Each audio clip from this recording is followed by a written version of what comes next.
பாம்பன் சுவாமிகள் கோயில்ல மேடம் அது மாதிரி சக்தியை நீங்க எங்குமே பார்க்க முடியாது மேடம். எப்படின்னாக்கா இந்த கை வந்து ஒடிஞ்சிருச்சு மேடம். எனக்கு கை இப்படி இருந்தது. இத்தனை 3 வருஷம் கட்டுப்பட்டேன் மேடம். கட்டுப்பட்டு கூட சரியா வரல. மார்க்கெட்ல ஒருத்தர் இருக்காரு திருஞானம்னு, அங்க வந்து நான் போனேன். கை வலி தாங்க முடியாது போனேன்.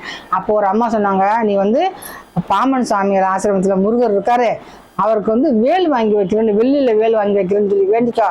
வேண்டிக்கிட்டேனாக்கா உனக்கு இந்த கையை கம்மிட்டா கியூர் ஆயிடும், அவர் பண்ணி கொடுத்துருவாரு உனக்கு எல்லாமே அப்படின்னு சொல்லி சொன்னாரு.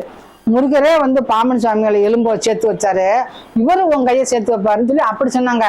உடனே வந்தேன், போய் சரவணால போயிட்டு 12,500 ரூபா மட்டும் காக்கில வேலு வெள்ளியில வாங்கிட்டு வந்து 27 நாள் வச்சு பூஜை பண்ணேன்.